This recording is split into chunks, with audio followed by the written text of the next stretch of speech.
नारायण नारायण नारायण बोल चेतन नारायण बोल। नारायण नारायण नारायण बोल चेतन नारायण बोल। नारायण बोल न लाई नारायण बोल न लाई साही दई नमो। नारायण नारायण नारायण बोल। नारायण नारायण नारायण बोल। जय श्रीमन्नारायण। ओम तत्सं यो वृणीमहे गातुं यज्ञाय गातुं यज्ञपतये। दैवी स्वस्तिरस्तु नः स्वस्तिर्मानुषेभ्यः ऊर्ध्वं जिगातु भेषजं। सन्नो अस्तु द्विपदे सञ्चतुष्पदे। ओम शांति शांति शांतिः। लक्ष्मीनाथ समारंभां नाथयामुनमध्यमाम् अस्मदाचार्यपर्यन्तां वन्दे गुरुपरम्पराम्। मौद्गल्यवंशं सुलभं सुशीलं रामानुजार्यस्य मताश्रयन्तं। श्रीमत्सुखाचार्यकृपैकभाजं श्रीदेवकीनन्दनवरेयमीडे। सर्वमङ्गलमाङ्गल्यं सर्वोपद्रवनाशनं वन्दे रामानुजार्यस्य नित्यं पादाम्बुजद्वयम्। तत्त्वेन यश्चिदचिदीश्वर तत्स्वभाव भोगापवर्गतदुपायगतिरुदारः। सन्दर्शयन्निरमिमीतपुराणरत्नं तस्मै नमो मुनिवराय पराशराय। मेघश्यामं पीतकौशेयवासं श्रीवत्साङ्कं कौस्तुभोदभासिताङ्गम्। पुण्योपेतं पुण्डरीकायताक्ष्यं विष्णुं वन्दे सर्वलोकैकनाथम्। हरिनारायण दुरितनिवारण परमानन्द परमपुरुषोत्तम। भक्तजनप्रिय पंकजलोचन नारायण तव दासोऽहं। श्री नारायण तव दासोऽहम्।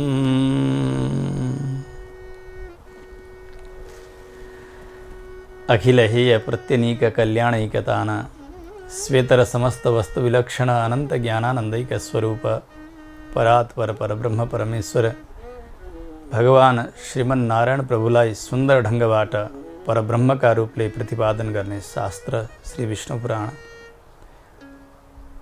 पुराण रत्न भनी पूर्वाचार्यहरूद्वारा श्री विष्णु पुराणको सम्मान गर्नुभएको छ, जसको क्रमबद्ध स्वाध्याय गर्दै हामी आजका श्रृङ्खलासम्म आइपुगेका छौँ। श्री पराशर महर्षि वक्ता हुनुहुन्छ, मैत्रेय ऋषि श्रोता हुनुहुन्छ। भगवानको कृष्णावतार र भगवानका पावन चरित्रहरूको सुन्दर उपदेश गरिरहनु भएको छ पराशर महर्षि। गएका प्रसङ्गमा हामी सुन्दै थियौँ, यता जब नारदजीले गएर कंसलाई श्री कृष्ण अनि बलराम दुवै वसुदेवका पुत्र यसरी यिनीहरूको जन्म भयो, उनीहरूको हातबाट तपाईँको मृत्यु छ भनेर सूचना गरिदिनुहुन्छ। कंस क्रुद्ध हुन्छ, वसुदेवजीको अपमान गर्यो भारी सभाका बीचमा। अक्रूरजीलाई बोलाएर आज्ञा दिन्छ, गएर रथमा राखेर कृष्ण बलरामलाई यहाँ लिएर आउनु, यसरी मैले मार्नेछु। कुवलया पीड त्यसै गरी चाणुर मुष्टिका आदि गरेका पहलमान यिनीहरूको हातबाट कृष्णको र बलरामको मैले मारण गर्नेछु भन्ने यस्तो आज्ञा दिन्छ उसले। चतुर्दशीमा धनुर्यज्ञको बहाना बनाएर सबैलाई बोलाउनु भनिकन आज्ञा दिएको छ। अक्रूरजी जान तयार हुनुभएको छ। रात बित्यो, बिहानी भयो। अक्रूरजी जाने तयारी गर्दै हुनुहुन्छ। तर उस दिन कंसले एक केसी नाम गरेको दैत्यलाई आज्ञा दिएको छ, जा गएर जसरी पनि कृष्णलाई र बलरामलाई मारेर आइज। केसी चापि बलोदग्रः कंसदूत प्रचोदितः कृष्णस्य निधनाकांक्षी वृन्दावनमुपागमत्। कंसको आज्ञा दूतद्वारा सुनेर केसी घोडाको रूप धारण गरिकन ब्रजमा जान्छ। अत्यन्तै डरलाग्दो स्वरूप छ उसको। आवाज यसरी गर्छ उसले, घोडा जसरी सामान्य रूपले कराउँछन् यो भने विचित्र रूपले कराइरहेको छ। उसका खुरद्वारा पृथ्वीलाई यसरी खनिरहेको छ, थर्काइरहेको छ, धुलो उडाइरहेको छ। जसरी त्यो साँडे गएको थियो वृषभासुर, उसै गरिकन यो पनि गयो। उसको आवाज सुनेपछि सारा ब्रजवासीहरू आत्तिन्छन्। गोविन्दम शरणम ययुहु, हे गोविन्द रक्षा गर्नुहोस्। भगवान श्रीकृष्णका नजिक पुगे सबै दौडिएर। सबैले भन्छन् त्राही त्राही ती गोविन्द, रक्षा गर्नुहोस् हाम्रो। भगवान यसो फर्किनुहुन्छ, उसको आवाज पनि सुन्नुभयो। उसलाई टाढैबाट हप्काउनु पनि हुन्छ भगवानले। त्यो घोडा भने झन्झन नजिक आइरहेको छ। भगवानले डराएका गोपगणहरूलाई, गोपिनीहरूलाई सबैलाई आज्ञा दिनुभयो, हे ब्रजवासीहरू किन डराउँछौ तिमीहरू? एउटा घोडाले के गर्दछ र?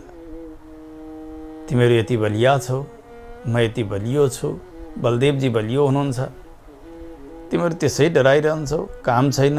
आफ्नो वीरताको तिलाञ्जली किन दिइरहेका छौ तिमीहरूले? हामीले सहजै यसलाई मार्न सक्दछौँ। कि मनेन अल्पसारेण हिसिता टोपकारेण।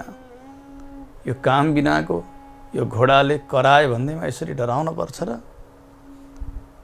जसलाई दानवहरूले, राक्षसहरूले आफ्नो वाहन बनाएका छन्, यति सामान्य प्राणीका लागि तिमीहरू डराउँछौ? चुप लाग, मैले यसलाई समाप्त पारिदिन्छु। यो घोडाले केही पनि गर्न सक्दैन। केसीका प्रति भगवानले आफ्नो मुख मोड्नुभयो र भन्नुभयो, एखेही दुष्ट कृष्णोहम। हे दुष्ट आइज, मै हुँ कृष्ण भनेको, आइज। त म कहीँ आएको होइनस् युद्ध गर्न, आइज। तँलाई समाप्त पारिदिनेछु। तेरा यी दाँतहरू गरेर कराइरहेको छस् नि, तेरा सारा दाँतहरू मैले झारिदिनेछु, वेदान्ती बनाएर पठाइदिनेछु तँलाई। भगवानले यसरी हप्काइरहनु भएको छ। त्यो भने नजिक आइरह्यो। उसको लागि अरू केही साधन त थिएन, जम्मै मुख गरेर कृष्णलाई निल्ने। भगवान त बालकै हुनुहुन्छ। ऊ विशाल काय छ, मानव एउटा पर्वतै जस्तो भएर आएको छ त्यो घोडा। गरो दाँत पनि उसका देखिएका छन्, मानव ठुलो गुफा जस्तो मुख बनाएर भगवानका प्रति यसरी झम्टेर आयो। त्यो आउँदै भगवान पनि अगाडि जानुहुन्छ। पिताम्बरले कम्बर कस्नु भएको छ। सबै हाहाकार गरिरहेका छन्, डराइरहेका छन्। भगवानले आफ्नो हात मुट्ठी बनाउनु भयो। त्यो दुष्टका गरेका मुखभित्र भगवानले त्यो मुट्ठी यसरी छिराइदिनु भयो। भगवानको मुट्ठीले लागेर उसका ती दाँतहरू सबै त्यहीँ झरे। त्यहाँभित्र जब हात पुगिसकेपछि भगवान त्यो हात बढाउँदै जानुभएको छ। जसरी सेतो त्यो मेघगण टुक्रा बन्छ वायुका प्रभावले, उसै गरी उसका ती सेता दाँतहरू सबै चकनाचुर भएर झरेका छन्। अब त भगवानले भित्र लगेर हात बढाउनु भएको छ, तताउनु पनि भएको छ। बढाउँदै भगवान त्यो हात भित्र घुसाउँदै जानुभयो। ऊ चित्कार गर्दैछ, गरेको छ। गर्दै भगवानले उसको शरीरका पछिल्लोतिरबाट त्यो हात निकालिदिनुहुन्छ।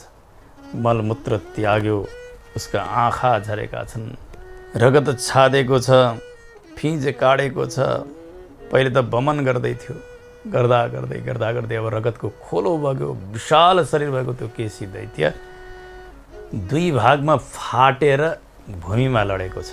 बडा विचित्र तरिकाले भगवानले मार्नुभयो उसलाई। स्वेदार्द्रगात्रशान्तश्च निर्यत्नस्सो भवत्तदा। भगवानले चिर्दै हुनुहुन्छ त्यो हातद्वारा। व्यादितास्य महारन्ध्रस्वसुर कृष्ण बाहुना। मुखबाट उसको गुदद्वारसम्म हात यसरी परतिर निकालिदिइसकेपछि माथिबाट तलसम्म उसका शरीर दुई भागमा खण्डित भयो। एक गोडो एकपट्टि, अर्को पछाडिको गोडो छ त्यतापट्टि, अर्को दुई गोडाहरू अर्कापट्टि। माथि त्यो शिरमा भएका जगरका भागहरू पनि सबै यता र उता भएका छन्। समग्रतया दुई फब्लेटो भयो त्यो घोडा, समाप्त भएको छ। देवताहरू पुष्पको वृष्टि गर्दछन्, गन्धर्वहरूले गान गरे, दुन्दुबी नाम गरेका बाजाहरू बजाएका छन् देवताहरूले, अप्सराहरू नृत्य गर्दछन्। भगवानको जय जयकार हुन लाग्यो। गोपिनीहरू गोपहरू हर्षविभोर हुनुहुन्छ, आएर कन्हैयालाई अङ्कमाल गर्नुहुन्छ, पूजन गर्नुहुन्छ, स्तुति गर्नुहुन्छ। हे कन्हैया, तिमी छौ र नै हामी बाँचेका छौँ।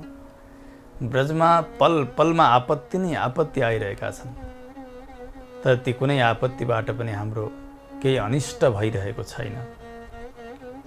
इन्द्रले वर्षा गरे, त्यत्रो डरलाग्दो सर्प जसले त्यति दुष्ट्याइ गर्यो, त्यो गोरु, इन्द्रले त्यत्रो वर्षा गर्दा त्यो वज्रपात भयो, बिजुली चम्कियो, चट्याङ पर्यो, अनेक अनेक उत्पात भए। पुतना आई, शकटासुर आयो, धेनुकासुर जस्ता दुष्टहरू भए। ती सबैबाट पनि तिमीले त रक्षा गरिरहेका छौ नि। सबैले स्तुति गरे भगवानको। भगवान मुस्कुराउनुहुन्छ। सबैलाई भगवानको मुस्कुराहटले आनन्द मात्रै हुन्थ्यो। सबै तत्कालै बिर्सिन्थे। साक्षात् भगवती यशोदा भगवानका मुखमा विश्वरूप दर्शन गरेर ईश्वर हुन् कि क्या हो मेरा कन्हैया भन्ने भावमा पुगे कि भगवानले मुस्कान छोडेपछि फेरि मेरो कन्हैया भन्ने भावमा पुग्नुहुन्छ। साक्षात् जगदीश्वर भनेर चिनिसकेकी कुन्ती महारानी भगवान मन्द मुस्कान गरिसकेपछि मेरो केशव, मेरो कन्हैया, मेरो भदो भनेर व्यवहार गर्नुहुन्छ। इशारा गोप गोपीहरू पनि भगवान हाँसिसकेपछि सबै प्रकारको पीडा भुल्थे यिनीहरू। सबैले भगवानको स्तुति गरेका छन्। भगवान प्रसन्न रहनु भएको छ। केसीलाई भगवानले जति बेला मार्नु भएको थियो उस बेला नारदजी मथुरामा कंसलाई उचालिसकेर ब्रजमा आउनु भएको थियो। ब्रजमा आउँदा डरलाग्दो घोडा आइराखेको छ। उहाँ पनि आकाशमा यसो लुकेर छिपेर माथिबाट हेरिरहनु भएको थियो। नारदो जलदे स्थित, बादलमा लुक्नु भएको थियो नारदजी, पराशर महर्षि बताइरहनु भएको छ। उहाँलाई पनि डर लाग्यो नि यो डरलाग्दो घोडालाई देखेपछि। माथिबाटै भगवानको स्तुति गर्दै भन्नुहुन्छ, प्रभो साधु साधु जगन्नाथ लीलयैव यदच्युत निहतोयम त्वया केसी क्लेशदस्ते दिवौकसाम। प्रभो, हजुरले अत्यन्तै राम्रो कार्य गर्नुभयो। यो दुष्ट केसीलाई मारिदिनु भयो। मार्दाखेरि पनि मैले हेरेँ हजुरलाई कुनै परिश्रम छँदै छैन। जम्मा हजुरले मुट्ठी बनाउनु भयो, उसका मुखभित्र हात घुसाइदिनु भयो, यो भने मर्यो। खेल खेलमै हजुरले मारिदिनु भयो। हे अच्युत, सबैलाई कष्ट दिने यो दुष्टको हजुरले निग्रह गर्नुभयो। अब्रजमा कुनै प्रकारको आपत्ति मैले देखिरहेको छैन। हजुरले मनुष्य जस्तो स्वरूप बनाएर अनेक अनेक लीलाहरू गरिरहनु भएको छ प्रभु। आज मैले एउटा विचित्र देखेँ। म सम्पूर्ण लोकमा जान्छु, कहीँ जाँदा अनेक अचम्महरू देखिरहेको हुन्छु, तर आज एउटा जीवनमै नदेखेको अचम्म मैले देखेँ। कोही मान्छे कोही घोडासँग यसरी युद्ध गर्दै गरेको मैले देखेकै थिएन। नारदजी भनिरहनु भएको छ, अभूतपूर्वमन्यत्र द्रष्टुम स्वर्गादिहागतः। यो अभूतपूर्व युद्ध हुँदैछ भन्ने थाहा पाएर नि म आएको हुँ नि यहाँ हेर्नका लागि। हेरेँ, खुसी लाग्यो। हे मधुसूदन, हजुरको यो लीला अपरम्पार छ। यसले सबैलाई सन्तोष मिलेको छ, मलाई पनि सन्तोष मिलेको छ प्रभु। केसी नाम गरेका दैत्यलाई हजुरले मार्नुभयो नि, त्यसकारणले आजबाट हजुरको एउटा नाम थपियो, केशव। केसी नाम गरेको दैत्यलाई मार्नाले तस्मात् केशव नामना त्वं लोके ख्यातो भविष्यसि। आजका दिनबाट केशव नामले हजुर प्रख्यात हुनुहुनेछ जगतमा। एक एक लीलाका कारण भगवानका एक एक नामहरू बढिरहेका छन्। भगवान मुस्कुराउनु भयो। माथिबाटै नारदजीले भगवानको मङ्गलानुशासन पनि गर्नुहुन्छ। स्वस्त्यस्तु ते गमिष्यामि कंस युद्धे धुना पुनः परस्वहं समेष्यामि त्वया केसी निषूदन। हे केसी हन्ता, हे भगवान, हजुरको मङ्गल होस्, जय होस्, सर्वत्र विजय होस् हजुरको। आज यो मङ्गलानुशासनका साथ मैले अर्को पनि एउटा मङ्गलानुशासन गर्ने अवसर खोजिरहेको छु। प्रभु, अब आजका 2 दिन पछाडि पर्सि कंसका साथ हजुरको युद्ध हुनेछ। कंसलाई पनि हजुरले समाप्त पार्नुहुनेछ। हो, उस बेला म मङ्गलानुशासन गर्नका लागि मथुरामा आउनेछु। त्यो आशाका साथ र त्यो विश्वासका साथ भगवान म आज्ञा पाऊँ, म जान्छु भनेर नारदजी सङ्केत गर्नुभयो, जानुभयो। भगवान त बुझिहाल्नुभयो नि, बेला भयो, मैले कंसलाई सङ्केत गरिसकेको छु, कंस तयार भइसकेको छ, अब हजुरले मथुरा जानुपर्छ। यो सबै कुरा भगवानले बुझ्नुभयो नारदजीका सङ्केत अनुसार। भगवान मुस्कुराइरहनु भएको छ। नारदजी भन्दै जाँदै हुनुहुन्छ, अब उग्रसेनको छोरो तो कंस, उसका सपरिकर सहित हजुरले समाप्त पारिसकेपछि पृथ्वीको धेरै मात्रामा भार उत्रिनेछ प्रभु। अरूहरू पनि युद्ध हुँदै जानेछन्। तत्तत समयमा आएर मैले हजुरको मङ्गलानुशासन गर्नेछु, त्यो अभिलाषा छ मेरा हृदयमा। हे गोविन्द, देवताहरूको महान कार्य हजुरले सम्पादन गर्दै हुनुहुन्छ। देवताहरूले यसैका निमित्त नै हजुरलाई अवतारका लागि प्रार्थना गर्नुभएको थियो। त्वयैव विदितं सर्वं स्वस्ति तेस्तु व्रजाम्यहं। मैले के भनिरहनुपर्छ र हे गोविन्द, हजुरले नि सबै कुरा जान्नुभएको छ। यति भनेर नारदजी अन्तरिक्षमै उतै अन्तर्धान हुनुहुन्छ। भगवानले विचार गर्नुभयो, कंसलाई उद्धार गर्ने समय आयो। यतातिर अक्रूरजी बिहान उठेर स्नान सन्ध्या गरिसकेपछि घोडा तयार गर्नुभयो, रथ तयार गर्नुभयो, मथुराबाट श्री वृन्दावन प्रस्थान गर्नुहुन्छ। मनमा अनेक प्रकारका भावहरू जागृत भएका छन्। भगवानको दर्शन हुन पायो। मैले कसरी भगवानको दर्शन गर्ने हुँ? भगवान कस्तो होइबक्सन्छ, त्यस्ता सुन्दर श्याम सुन्दर उहाँको एक एक सुन्दर अङ्गहरूको दर्शन मैले गर्न पाउनेछु। यो भावमा यसरी चुर्लुम्म डुब्नु भएको छ, जस्तो कि कोही प्रियजनसँग पहिलो भेट हुन लाग्यो भने व्यक्तित्व प्रेममा विभोर भइरहेको हुन्छ, उत्कण्ठा हुन्छ दर्शन गर्ने। आज अक्रूरजीलाई त्यस्तै भइरहेको छ। चिन्तयामास चाक्रूरो नास्ति धन्यतरो मया, योऽहम् अंशावतीर्णस्य मुखं द्रक्ष्यामि चक्रिणः। आज मभन्दा धन्य को होला र यस पृथ्वीमा? कंसकै आज्ञाले होस् सही, तर आज साक्षात् जगदीश्वर भगवान श्री नारायण कृष्ण बनेर आइबक्सेको छ। उहाँको श्रीमुखको मैले दर्शन गर्न पाउनेछु। आज नै मेरो जन्म सफल भएको छ, किनभने आज भगवान सर्वेश्वरको दर्शन मलाई मिल्नेछ। गएको रात्रि सुप्रभाता रात्रि भएकी छन्। जुन रात्रि बितिसकेर आउने प्रभात मङ्गल दिनेवाला हुन्, त्यो अघिल्ला दिनकी रात्रिलाई, त्यो बिहानीभन्दा पहिलेको रात्रिलाई सुप्रभाता रात्रि भनिन्छ। किनभने प्रभात अत्यन्तै मङ्गल प्रभात पैदा गर्दैछन् ती रात्रिले। अक्रूरजीले भन्नुभयो, सुप्रभाता भवन्निसा। रात्रि पनि सुप्रभाता भएकी छन्। आज मेरो जीवनमा बिहानी भएको छ। मैले फक्रिएका कमलदल जस्ता नेत्र भएका भगवान सर्वेश्वरका मुखाकृतिको दर्शन गर्नेछु। भगवानका सुन्दर नयनहरूको दर्शन गर्नेछु। अद्य मे सफलम जन्म सुप्रभाता भवन्निसा, यदुन्निद्राभपत्राक्षं विष्णोर द्रक्ष्याम्यहं मुखम। प्रभुको दर्शनको जो उत्कट अभिलाषा थियो, चिरकालबाट कहिले मैले दर्शन गर्न पाउँला, त्यो आज मलाई मिलि नै रहेको छ।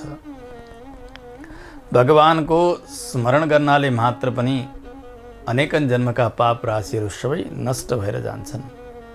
त्यस्ता पुण्डरीक नयन कमल नयन भगवानको दर्शन गर्ने अवसर मैले प्राप्त गर्दैछु। मभन्दा भाग्यमान यो जगतमा को होला? ममाथि ठुलो कृपा भगवानको भएको छ। आज दुष्ट कंसले पनि ममाथि ठुलै कृपा गरेको छ। उसको पनि मङ्गलै होस्। जुन भगवान साक्षात वेद स्वरूप हुनुहुन्छ, जसका श्रीमुखबाट श्वासबाट वेद पुरुष प्रकट हुनुभयो, वेदाङ्गहरूको उत्पत्ति भयो, त्यस्ता श्रीमुखको मैले दर्शन गर्नेछु। जो परम तेजस्वी योगी जनहरू हुनुहुन्छ, उहाँहरूका पनि आश्रयभूत भगवानको मैले दर्शन गर्न पाउनेछु। सन्त पुरुषहरूद्वारा याज्ञिकहरूद्वारा अनेक यज्ञ गरेर जुन यज्ञ पुरुषको आराधना, जुन नारायणको आराधना गरिन्छ, त्यस्ता नारायण नै आज श्रीकृष्ण बनेर आउनुभएको छ। यज्ञका स्वामी, यज्ञका भोक्ता, उहाँको मैले दर्शन गर्न पाउने भएँ धन्य भएको छु। इन्द्र बन्ने त्यस्ता जीवात्माले सयौँ यज्ञद्वारा जुन परमात्माको आराधना गर्नुपर्दछ, अनि मात्रै उनी इन्द्र बन्दछन्। उनलाई शतमुख भनिन्छ, सयौँ यज्ञ गर्नेवाला भनेर। त्यस्ता अनेकन यज्ञद्वारा आराधित भगवान सर्वेश्वरको मैले दर्शन गर्न पाउने भएँ, जसका स्वरूपलाई ब्रह्मा, इन्द्र, रुद्र, अश्विनी कुमार, वसुगण, आदित्य, मरुद्गण आदि गरेका देवताहरू कोही पनि जान्न सक्दैनन्। कसैले पनि भगवानको दर्शन समग्रतया, चिन्तन समग्रतया गर्न सकिरहेका छैनन्। आज त्यस्ता भगवानलाई मैले यी सामान्य नेत्रद्वारा दर्शन गर्न पाइरहेको छु। भगवानको कृपादेखि अतिरिक्त के हुन्थ्यो र यो? न ब्रह्मा नेन्द्र रुद्रास्वि वस्वादित्यमरुद्गणाः यस्य स्वरूपम जानन्ति प्रत्यक्षम याति मे हरिः।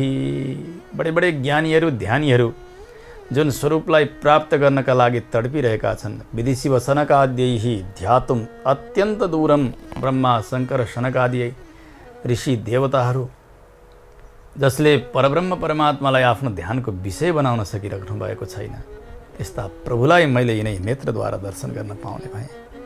गदगद हुनुभएको छ अक्रूरजी, जो सबैका आत्मा हुनुहुन्छ, सर्वज्ञ हुनुहुन्छ, विश्वस्वरूप हुनुहुन्छ, सम्पूर्ण भूत प्राणीहरूमा अन्तर्यामितया रहिबक्सेको हुनुहुन्छ। त्यस्ता अजन्मा, अचिन्त्य, सर्वव्यापक भगवान सर्वेश्वर आज मसँग बोल्नुहुनेछ। उहाँका वाणी मैले सुन्न पाउनेछु। योभन्दा भाग्यको कुरा के हुन सक्दछ र? ओहो, जुन प्रभुले आफू अजन्मा भएर पनि कहिले मत्स्य भएर, कहिले कुर्म भएर, कहिले वराह, कहिले हयग्रीव, नृसिंह आदि गरेका अनेक रूप धारण गर्नुभयो, अनेक लीला गर्नुभयो। त्यस्ता जगदीश्वर आज मसँग विहार गर्नुहुनेछ, वार्तालाप गर्नुहुनेछ, मसँग बोलिदिनुहुनेछ। योभन्दा ठुलो कृपा भगवानको के हुन सक्दछ र? भगवत चिन्तनमा डुब्नु भएको छ अक्रूरजी। भन्नुहुन्छ मनमनै आफ्ना इच्छा अनुसार लीला गर्नका लागि भगवान अहिले मनुष्य देह धारण गर्नुभएको छ। साथमा लीलामा सहयोग गर्नका लागि साक्षात शेषजी आउनुभएको छ बलरामजीका रूपले।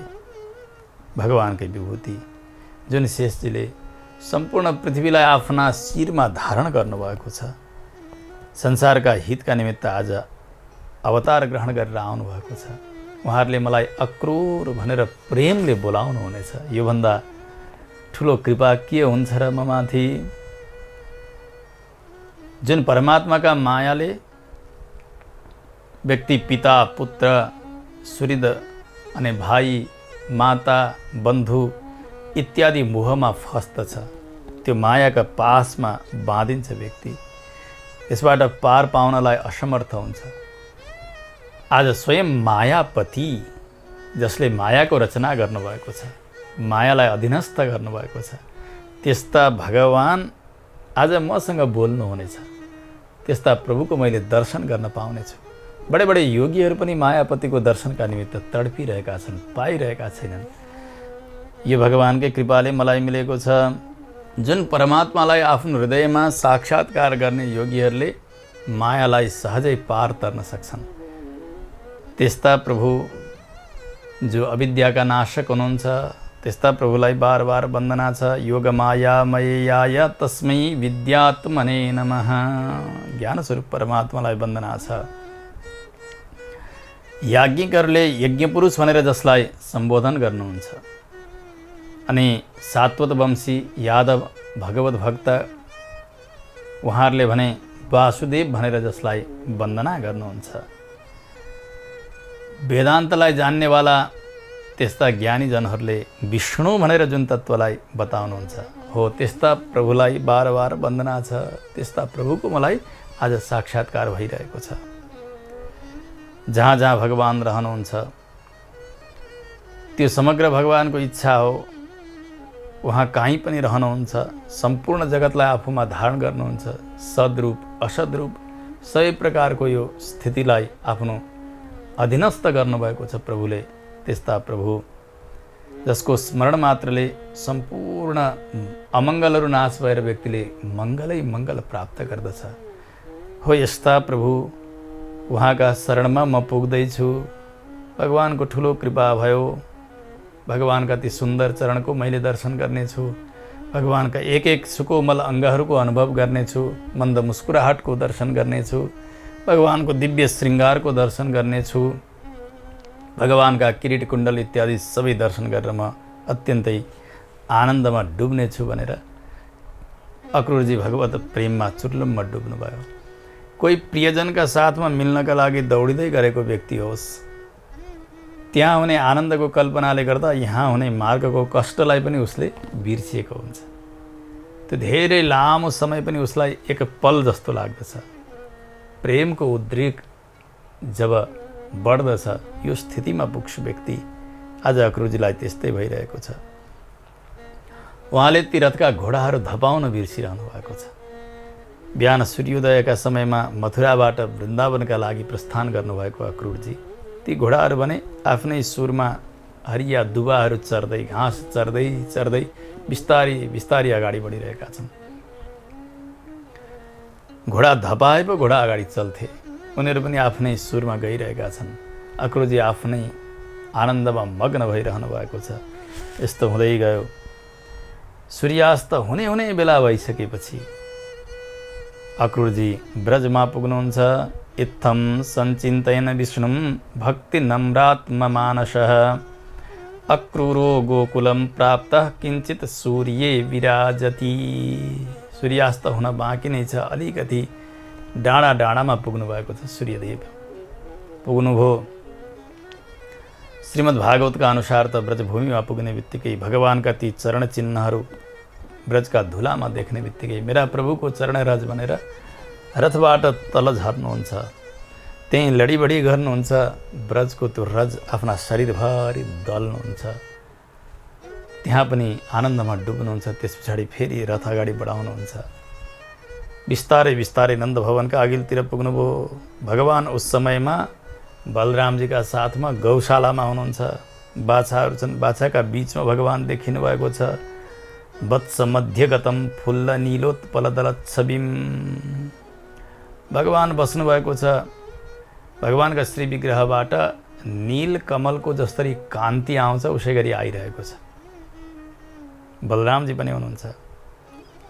भगवानको सुन्दर दर्शन गर्नुभयो रथबाटै उहाँले, जसका नेत्र फक्रिएका कमल दल जस्ता छन्। वक्षस्थलमा श्रीवत्स चिन्ह विराजित, लामा लामा हात छन् जसका। वक्षस्थल विशाल छ, उठेको छ अनि नाक पनि लामा लामा छन्। मुखाकृति अत्यन्तै मन्द मुस्कुराहटले युक्त। त्यसै गरी भगवानका श्रीचरण पनि जमिनमा अति सुन्दर रूपले सुशोभित भइरहेका छन्। यसो हेर्दै हुनुहुन्छ अक्रूरजी रथबाटै। भगवानले पीताम्बर धारण गरी बक्सेको छ। वनका पुष्पहरू भगवानले आफ्ना शरीरमा लगाउनु भएको छ श्रृङ्गारका रूपले। श्वेत कमल भगवानले आभूषणका रूपले लगाउनु भएको छ। भगवानको श्यामलो श्री विग्रह देख्नुभयो। गद गद हुनुभयो। उसै गरी नीलाम्बर धारण गर्नुभएका बलरामजीको पनि दर्शन गर्नुभएको छ। हंस कुंद चंद्रमा समान गौरवर्ण बलराम जी को, भगवान श्री कृष्ण को भने श्याम वर्ण। बलराम जी अलिकति ठुलो पनि हुनुहुन्थ्यो, उहाँका लामा लामा हात थिए, एकदमै विशाल थिए, उहाँको काँध पनि यसो उठेको अनि मन्द मुस्कुराहटले युक्त त्यस्तो श्रीमुख। मानौ बलभद्रजी मेघमालाद्वारा घेरिएको कैलाश पर्वत जस्तो देखिनुहुन्थ्यो। टाढैबाट दर्शन गर्नुभयो, गदगद हुनुभयो।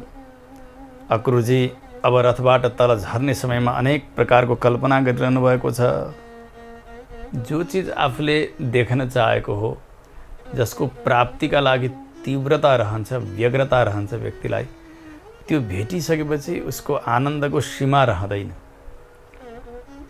उसलाई पाउनका लागि गरिएको प्रयासमा पनि आनन्द हुन्छ, साधना कालमा पनि, अनि त्यो फल भोग्ने समयमा त झन् आनन्दको कोही सीमा नै रहेको हुँदैन। जस्तो बालकलाई अब मिठाई किनिदिने हो भन्ने थाहा पायो बालकले, आमाले मिठाई किनिदिँदै हुनुहुन्छ, त्यो मिठाई किन्ने बेलासम्मको आनन्द एक प्रकारको हुन्छ, अनि मिठाई भेटिसकेर त्यसको रस लिन थाल्दाको आनन्द अर्कै हुन्छ। आज भगवानलाई र बलरामजीलाई पाइसकेपछि उहाँलाई मिठाई मिल्ने बालकलाई भएको आनन्द जस्तै आज उहाँलाई पनि अत्यधिक आनन्द मिलेको छ। मनमा नै कल्पना गर्नुहुन्छ, ममा भने कुनै प्रकारका गुणहरू छैनन्, म यति तुच्छ छु, मलाई भगवानले कसरी अपनाउनु होला। मनमा नै सोच्दै हुनुहुन्छ, साफल्यमक्ष्णोर्युगमे तदत्र दृष्टे जगद्धातरियातमुच्चैषि अप्यङ्गमे तद् भगवद् प्रसादात् तदङ्गसङ्गे फलवन् मम स्यात्। भगवान स्वयं नारायणका स्वरूप हुनुहुन्छ।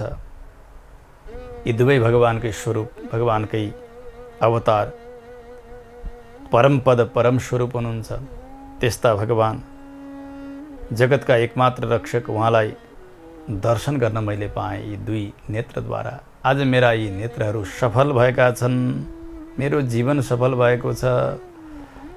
अब मलाई यो अभिलाषा छ कि भगवानले मेरा अङ्गमा स्पर्श गरिदिनु हुनेछ अनि म सफल हुनेछु, यो मेरो शरीर सफल हुनेछ।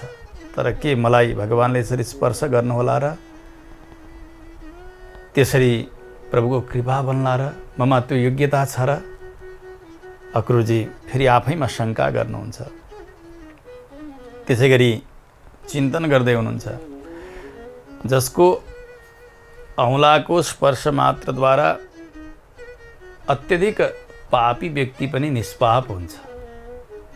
भगवानले महाराज नृग जति बेला छेपारो बन्नुभएको थियो, आफ्ना हातले यसो स्पर्श गर्ने बित्तिकै उहाँका अनन्त पाप राशिहरू समाप्त भएर दिव्य देह उहाँले पाउनु भएको थियो। भगवान श्रीराम बन्दा पत्थर बनेकी अहिल्या आफ्ना चरणले यसो स्पर्श गर्ने बित्तिकै दिव्य स्वरूपमा प्रकट हुनुभएको थियो। अक्रूरजी विचार गर्नुहुन्छ, भगवानको यसो स्पर्श मात्रले सारा पापहरू नाश हुन्छन्, मोक्ष प्राप्त गर्दछ जीवले। त्यस्ता भगवानले प्रेमपूर्वक मेरा पिठ्युमा यसरी हात राखिदिनुहुन्छ त? यदि भगवानको त्यस्तो कृपा भयो भने मैले पनि त्यो मोक्ष आनन्द प्राप्त गर्नेछु। तर ममा त्यो योग्यता छैन होला, भगवानको त्यो कृपा हुने हो कि नहुने हो, यस प्रकारको शङ्का आफैमा गर्दै हुनुहुन्छ अक्रूरजी। जसले अग्नि, विद्युत अनि सूर्यका किरण समान त्यो प्रभाव भएको चक्रलाई धारण गर्नुभएको छ, त्यस्ता चक्रद्वारा दैत्यका पत्नीहरूलाई विधवा बनाएर उनीहरूका आँखामा भएका ती गाजलहरूलाई आँसुद्वारा बगाइदिनु भएको छ। तात्पर्य यो हो कि दैत्यकुलको संहार गरिसकेपछि दैत्य पत्नीहरू रुन्छन् आफ्ना पतिको वियोगमा। त्यस्ता असुर संहारी भगवान श्रीकृष्ण उहाँले म प्रति दृष्टि राखिदिनुहुन्छ कि राखिदिनुहुन्न? जसलाई दान गरेर बलि महाराजले इन्द्र पदलाई प्राप्त गर्नुभएको थियो। उहाँले देवत्वलाई प्राप्त गर्नुभयो, सम्पूर्ण भोगलाई प्राप्त गर्नुभयो। त्यस्ता भगवानले म प्रति दृष्टि राखिदिनुहुन्छ कि राखिदिनुहुन्न होला। ममा त्यो योग्यता छैन, किनभने बलि त सत्यवादी हुनुहुन्थ्यो, सबै कुरा दिनुभएको थियो। यस प्रकारको चिन्तन गर्दै हुनुहुन्छ। रथबाट उत्रदा उत्रदै अक्रूरजी मनमा नै सोच्नुहुन्छ, भगवान विष्णु स्वयं श्रीकृष्ण बनेर आउनुभएको छ। उहाँ त सबै जान्नेवाला हुनुहुन्छ नि, सर्वज्ञ हुनुहुन्छ। उहाँले थाहा पाउनु भएको छ यो त कंसका संसर्गबाट आएको छ, कंसको खाएर बसेको छ, कंसका हितका निमित्त यो आएको हो। कंस त्यति दुराचारी छ, अपराधी छ, त्यसकारणले यो अक्रूर पनि दुराचारी हो, यो अपराधी हो। भगवानले के जान्नु भएको छैन र? मेरा यी दोषहरू, दुष्टसँग गरेको संसर्ग, त्यो संसर्गजन्य दोषहरू, अपराधहरू, यसलाई देखेर भगवानले मलाई तिरस्कार पो गरिदिनुहुन्छ कि बेवास्ता पो गरिदिनु हुने हो कि? ममा त कुनै योग्यता छँदै नि छैन। जसरी दुष्टलाई देखिसकेपछि साधुजनहरूले बहिष्कार गर्नुहुन्छ, भगवान त सबै जान्नेवाला हुनुहुन्छ। कंसको दूत बनेर म आएको छु, त्यसकारणले भगवानले मलाई अवश्य पनि त्याग्नुहुन्छ होला, अपनाउनुहुन्न होला। यस प्रकारको भीति पनि अक्रूरजीका मनमा आइरहेको छ। फेरि मनमा नै आफूलाई सम्हाल्नुहुन्छ। यस्तो कुन एउटा त्यस्तो वस्तु छ जसलाई ज्ञान स्वरूप परमात्माले नजान्नु भएको होस्, जसमा शुद्ध सत्वगुण परिपूर्ण रूपले रहेको छ, अखिल हेय प्रत्यनीक हुनुहुन्छ, कुनै प्रकारका दोषहरू जुन परमात्मामा छैनन्, कल्याणका खानी हुनुहुन्छ, नित्य प्रकाश हुनुहुन्छ, सम्पूर्ण भूत प्राणीहरूका हृदयमा रहनु भएको छ। त्यस्ता भगवानले व्यक्तिको वास्तविकतालाई अवश्य पनि जान्नुभएको हुन्छ। कंसकै आज्ञाले आए तापनि ममा कुनै प्रकारको दुर्भावना छैन। म त प्रभु मिलनको उत्कट अभिलाषाले आएको छु। यो जानेर भक्त मानेर अवश्य पनि भगवानले मलाई स्वीकार गरिबक्सेला। यो समाधान आफ्ना मनमा आफै गर्नुहुन्छ अक्रूरजी। ज्ञानात्मकस्यामल सत्वरासेः अपेत दोषस्य सदा स्फुटस्य किं वा जगत्यत्र समस्त पुंसाम् अज्ञातमस्यास्ति स्थितस्य। जहाँबाट सङ्कल्प बन्दछ त्यहाँ त सर्वेश्वरको वास छ। सबैका भित्र बस्ने भगवानले कसका हृदयमा के छ त्यो नजानेको हुन्छ र? जस्तो कि कसैले घरमा सेवा गर्ने कोही नोकर चाकर राखेको छ, धेरै वर्षसम्म त्यो त्यहाँ बस्यो भने उसले त्यो घरभित्रका व्यक्तिहरूको बानी बेहोरा अनि त्यहाँभित्रको सम्पत्ति सबै कुरा उसले जानेको हुन्छ। भगवान त अनादिबाट अनन्त कालसम्म जीवात्माका भित्र बस्नु भएको छ। उहाँले भित्र के हुन्छ सबै थाहा पाउनु भएको छ नि। कति गुणहरू छन् उसमा, कति दोषहरू छन्, सबै नै भगवानले जान्नु भएको छ। ममा कुनै प्रकारको भगवानका प्रति कुभावना भगवानले भेट्नु हुने छैन। कंसका साथमा भए पनि मेरो मन भगवानमै लागेको छ। अवश्य पनि भगवानले मलाई अपनाउनु हुनेछ। त्यसो हुनाले ईश्वरका पनि ईश्वर बनेका जगदीश्वर भगवान जो आदि मध्य र अन्त्यहीन हुनुहुन्छ, अनादि र अनन्त हुनुहुन्छ, त्यस्ता भगवान पुरुषोत्तम भगवान नारायणका अवतार हुनुभएका श्री कृष्णचन्द्र, उहाँका अघिल्तिर म भक्तिले परिपूर्ण भएर जान्छु। मलाई आशा छ भगवानले अवज्ञा गर्नुहुन्न, मेरो तिरस्कार गर्नुहुन्न, अवश्य पनि मलाई अपनाउनुहुन्छ भनेर अक्रूरजी अत्यन्तै भावविभोर बनिरहनु भएको छ। अब त रथबाट उत्रिनुभयो, सरासर जानुभयो, भगवानका अघिल्तिर गएर डङ्ग लडेर साष्टाङ्ग दण्डवत गर्नुहुन्छ। चिन्तयन् इति गोविन्दम उपगम्य स यादवः अक्रूरोस्मीति चरणौ ननाम शिरसा हरेः। हे प्रभु, यो अक्रूर आयो भनेर साष्टाङ्ग दण्डवत गर्नुभयो अक्रूरजीले। साष्टाङ्ग गर्दा आफ्नो नाम उच्चारण गरेर गर्नुपर्छ, चाहे गुरुजनका अघिल्तिर होस् चाहे अघिल्तिर होस्। साष्टाङ्ग जसलाई गरिँदैछ उहाँले सुन्न पर्यो नि को आयो, को शरणमा परेको छ। थाहा पाएपछि मात्रै रक्षा हुन्छ, कृपा हुन्छ। थाहा नहुने हो भने साष्टाङ्ग गर्यो चल्यो, त्यो साष्टाङ्ग गरेर जो लाभ मिल्नुपर्ने त्यो मिल्दैन। यसुसले आचार्यले जुन नाम राखिदिनु भएको छ, भगवत सम्बन्धी नाम, अमुक प्रपन्न, अमुक दासः, अमुक शरण इत्यादि हो, त्यो नाम उच्चारण गरेर नै साष्टाङ्ग दण्डवत गर्नुपर्छ। यसो हुँदा जो हाजिर लगाउने भनिन्छ नि, भगवान्का अघिल्तिर हाजिर लगाइयो, आचार्यका अघिल्तिर हाजिर लगाइयो, अनि सोध्नुहुन्छ नि के छ, कसो छ, कसरी आयो, अनि आफ्नो कार्य बन्द छ। पुग्यो पनि, साष्टाङ्ग गर्यो पनि, त भगवान्ले थाहा पाउनु भएन, गुरुले थाहा पाउनु भएन भने त्यहाँसम्म परिश्रम गरेर पुगेको त्यो फल के मिल्यो त? साष्टाङ्ग गर्दा चुपचाप गर्न हुन्न, आफ्ना पूर्ण नाम उच्चारण गरेर साष्टाङ्ग गर्नुपर्छ। दण्डवत भनिन्छ लौरो लडे जस्तो गर्नुपर्छ। हामीले पहिले धेरै सुनिसकेका छौँ। पिताजीहरूले तनक्क तन्किएर पछाडिपट्टि गोडा पनि जोड्ने, अगाडि हात जोड्ने, जमिनमा शिरमा कुनै प्रकारको वस्त्र हुनुहुन्न साष्टाङ्ग गर्दा। पिताजीहरूले टोपी लगाएको हुनुहुन्छ, त्यो खोल्नुपर्छ। माताजीहरूले पनि शिर ढाक्नु भएको छ, त्यसलाई खोलेर साष्टाङ्ग गर्नुपर्छ। माताजीहरूले घुँडा मारेर गर्ने, हात अगाडि जमिनमा जोड्ने, शिर भुइँमा राख्ने, आफ्ना हातमाथि शिर राख्न हुन्न, जमिनमा हुनुपर्छ साष्टाङ्ग गर्दा। अक्रुरजीले साष्टाङ्ग गर्नुभयो, नामोच्चारण गर्नुभएको छ। भगवान्ले थाहा पाउनुभयो, हो काका अक्रुरजी आउनुभएछ। गदगद हुनुभयो, फनक्क फर्कनुहुन्छ।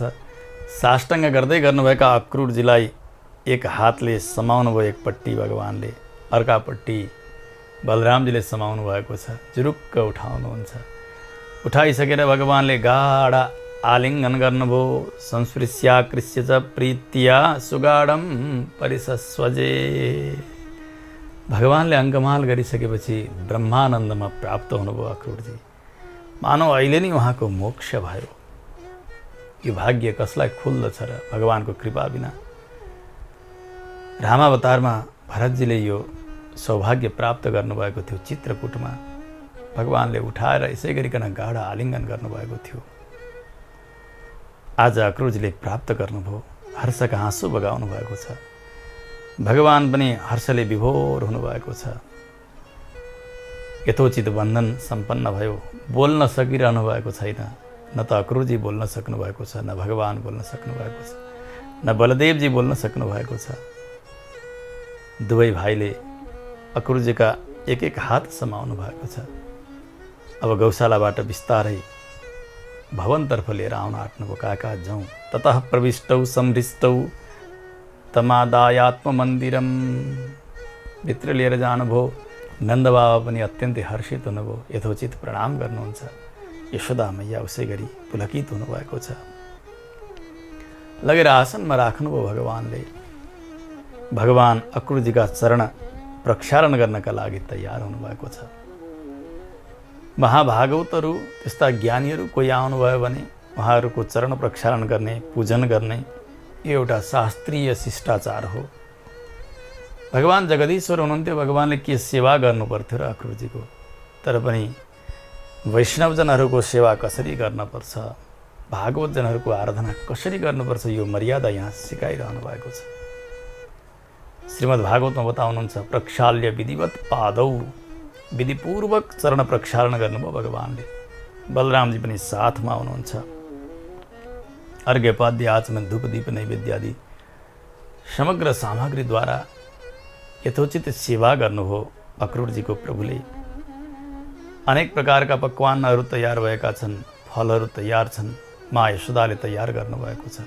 भगवान्ले ती सबै थालीमा ल्याएर अक्रुरजीलाई भोग लगाउनु भयो। भुक्त भोज्यो यथा न्यायम आचचक्षे ततस्तयोः। भोजन गरिसकेपछि अब वार्तालाप गर्ने समय आउन लाग्यो। अब त साँझ सकिएर रात अलि बढिसकेको छ। यहाँ पहिल्यै कहाँबाट आउनुभयो, कसरी आउनुभयो इत्यादि वार्ता भएको छैन। कोही अतिथि आउनुभयो भने पहिले उहाँको आवश्यकता के छ त्यो हेरेर हामीले सत्कार गर्नुपर्छ, सेवा गर्नुपर्छ। उहाँलाई अनुकूल समय बनाइदिने, बोल्न सक्ने भइसकेपछि भोकाएर आउनुभएको होला, तिर्खाएर आउनुभएको होला, केही न केही प्रारम्भिक भोजनको व्यवस्था, जलपानको व्यवस्था केही गरिसकेपछि मात्रै कुराकानी सुरु गर्नुपर्छ। हाम्रो त चलन के छ, ठाडै के छ खबर, कसो छ, सन्चै, त्यहाँबाट सुरु हुन्छ। उनलाई कति पीडा छ, भोक प्यास लागेको हो कि थकाइ लागेको हो कि, यी कुनै कुरा हेरिन्नन्। यो हाम्रो परम्परा होइन। हाम्रो उदात्त वैदिक संस्कृति यस्तो छ कि पहिले सेवा गर्ने, त्यस पछाडि सल्लाह गर्ने, वार्ता गर्ने। वार्ताद्वारा पनि सेवा हुन्छ। सन्चो बिसन्चो इत्यादि सोध्ने बेलामा सोधिदियो भने त्यसले पनि व्यक्तिले आनन्द अनुभूति गर्दछ। हो, मलाई सोधिदिए, यसले खोजिदिए, आफ्नो मनको व्यथा पोख्न पाइयो, जुन पोको पारेर लिएर आइएको छ त्यो चिज सबै खन्याउन पाइयो भने भार नाश हुन्छ, हल्का हुन्छ व्यक्तिको हृदय। अक्रूरजीका साथ वार्ता सुरु भएको छ। पिता नन्दबाबा कतै घरका कार्यमा लाग्नु भएको छ, यशोदा मैया पनि लाग्नु भएको छ। भगवान श्रीकृष्ण अनि बलरामजी हुनुहुन्छ। भोजन सम्पन्न भइसकेपछि वार्ता हुँदा भगवान एकान्तमा हुनुहुन्छ अक्रूरजीका साथमा। श्रीमद् भागवतका अनुसार त जब बिस्तारामा पुग्नुभयो अक्रूरजी, उहाँको चरण सेवा गर्ने बहानामा भगवान पनि त्यही कक्षमा भित्र छिर्नुहुन्छ। केही विशेष प्रयोजनले आउनुभएको छ काका, यो थाहा छ उहाँलाई। अरूले एकैचोटि नसुन्नुहोस्, पहिले आफूले सुनिसकेपछि अनि यथोचित व्यवस्था गर्ने यो भावले भगवान भित्र जानुभएको छ। चरण दबाउँदै हुनुहुन्छ, काका हजुरको आगमन के कारणले भयो? आज धेरै दिन पछाडि हजुरको दर्शन पाइयो। हामीले हजुरका विषयमा धेरै सुनेका थियौँ तर दर्शन गर्न पाएका थिएनौँ। हामी त प्रसन्न छौँ। हाम्रो पिताजीको समाचार के छ? हाम्रै माता कसरी रहनु भएको छ? उहाँहरूबाट म जन्मिएँ तर मैले सेवा आजसम्म केही गर्न सकेको छैन। पुत्रको कर्तव्य के हो त्यो पनि थाहा छैन। उस समयबाट हामी यहाँ छौँ। पितामाता उहाँ रहनु भएको छ। त्यो कंस अत्यन्तै दुष्ट छ, उसले अनेक प्रकारको उत्पात गर्दैछ, त्यो कुरा मैले यहीँबाट सुनिरहेको छु। उहाँको समाचार, कुशलताको समाचार सोध्नु पनि बेकार छ, किनभने कंस जस्तो दुष्ट जबसम्म बाँचिरहन्छ तबसम्म त्यहाँ मङ्गल हुने कुरै भएन। त्यहाँ कुनै प्रकारको शुभ समाचार रहने कुरै भएन। त्यहाँ त सबै प्रताडित भइरहेका होलान्। महाराज उग्रसेनको दशा के छ? अरू पनि यदुवंशीहरू कसरी रहनु भएको छ? हजुरहरू कसरी रहनु भएको छ? अनि हजुर के कार्यले आउनुभयो? काका बताइदिनुहोस्। भगवान चरण दबाउँदै दबाउँदै सोधिरहनु भएको छ अक्रूरजीलाई। अक्रूरजीले आफ्नो आगमनको प्रयोजन बताउन खोज्दै हुनुहुन्छ, परन्तु आज समयले साथ दिएन। अक्रूरजी के निवेदन गर्नुहुन्छ भगवानसँग अनि भगवानले कस्तो विचार गर्नुहुन्छ, अरूलाई कसरी समाचार सुनाउनुहुन्छ, यावत प्रसङ्ग सुन्न भने आउने श्रृङ्खलासम्म हामीले प्रतीक्षा गर्नुपर्ने भएको छ। समय पुरा भइसकेको हुनाले कथालाई र वाणीलाई भगवान श्रीकृष्णचन्द्रका चरणमा समर्पण गरौँ। जय श्रीमन्नारायण। सधैँभरि यो जिन्दगी खिल्छ, भक्ति गरे सधैँभरि यो जिन्दगी खिल्छ। त्यसैले त शास्त्र भन्छन्, नारायण बोल चेतन नारायण बोल। त्यसैले त शास्त्र भन्छन्, नारायण बोल चेतन नारायण बोल। नारायण बोल्नलाई, नारायण बोल्नलाई चाहिँदैन मोल। नारायण नारायण नारायण बोल। नारायण नारायण नारायण बोल। नारायण नारायण नारायण बोल चेतन नारायण चेतन नारायण बोल नारायण